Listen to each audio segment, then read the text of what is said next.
It was a breezy September evening. The yellow glow of streetlights reflected off the rain-slickened sidewalk. I was making my way back from volleyball practice. I usually took the bus, but I ended up missing it that day and didn't feel like waiting another 20 minutes for the next one to show up, so I decided to save some time and just walk home instead. I am fortunate enough to live relatively close to my school, and it wasn't like I hadn't made the trek before. It's a fairly gated neighborhood, one of those places where your neighbors will judge you if you forget to mow your lawn that week or neglect to put up the appropriate holiday decorations. Crime is virtually unheard of in these parts, so I, who couldn't have been older than 13 at the time, didn't feel scared walking alone after dark. The only sounds were of crickets and the odd passing car. I checked the time on my phone. It was past 9 o'clock. I still had homework that needed doing, including a report that was due tomorrow morning. I decided to cut the already short walk even shorter by going straight through the park. With the absence of daylight, the quaint little plot of greenery might as well have been a dark forest. The branching cobblestone paths snaked around the dense foliage, converging on a pond at the center of the park. This is where all the soccer moms and their kids usually spend their summer afternoons. All that greeted me now was a circle of empty benches. There were twigs and shriveled leaves littering the pond, disturbed only by the occasional ripple. My sole sources of light were the pair of lampposts positioned at opposite sides of the clearing. And then, as I glanced back towards the trees, I noticed something. The only reason it caught my attention was because I happened to be looking in that direction. I wonder what would have happened had I chosen to ignore it. Would it have just ignored me as well? Or had it already been watching me, waiting for the right moment to reveal itself? I used my sleeve to wipe my glasses, put them back on and squinted.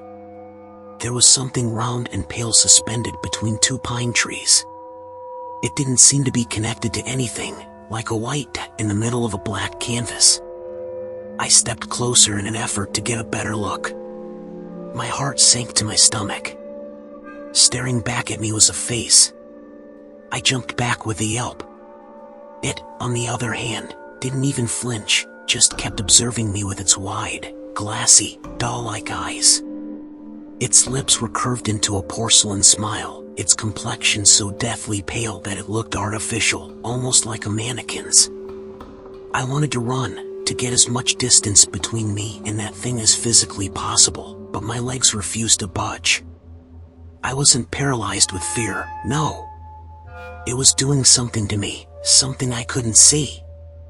It was as if there were invisible hands holding me in place, their grip tightening the more I pleaded with my body to get me the hell out of there. The disembodied face was now hovering towards me, gliding through the darkness that separated us. Or was I being dragged towards it? Whatever the case, it was getting closer and fast. I could do nothing but shriek in horror as its mouth suddenly began to open. It stretched past all conceivable limits, revealing a toothless void that could easily fit me whole. I squirmed against whatever was restraining me, but it made little difference.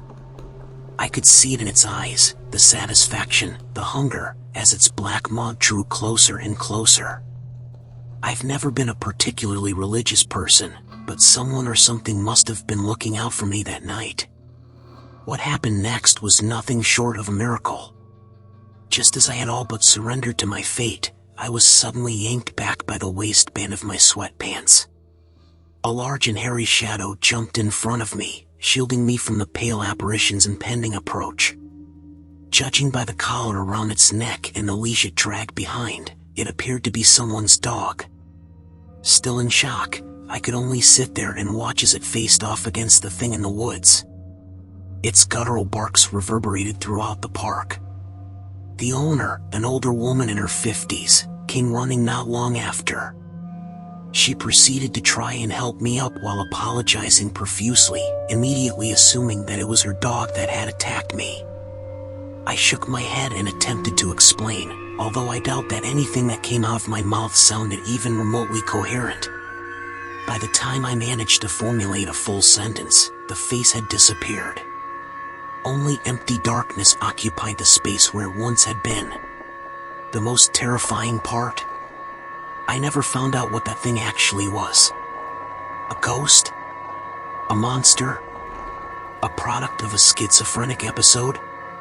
For all I know, I could wake up one night and spot it grinning at me from across the room.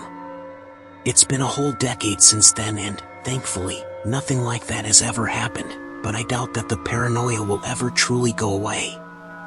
Probably doesn't help that my only witness is a literal dog who likely isn't even alive anymore. Still, I suppose that my story does have somewhat of a happy ending. My canine savior went on to father 8 healthy pups that following year. I remember how hard it was to sell my parents on the idea initially, but they eventually caved and we ended up adopting one of them for Christmas, a slobbery little princess we named Rosie. She's actually snoring on the couch next to me as I type this, though we call her Granny Rosie now. She's turning 9 next month. Hopefully we'll get to celebrate it. With how uncertain things are in the world right now, you never know. I know it's customary to end stories like these with some sort of warning. The problem is that I have as much of an idea of what happened that night as you do. Trust me, I'd love to randomly come across some old newspaper article or forum post that conveniently validates my experience. Would have certainty saved me the years I've spent doubting my mental health. Unfortunately, the real world rarely works like that. My luck doesn't stretch quite that far, it seems. I'll just leave you with this small piece of advice instead. If it's late and you have the option, please just take the damn bus.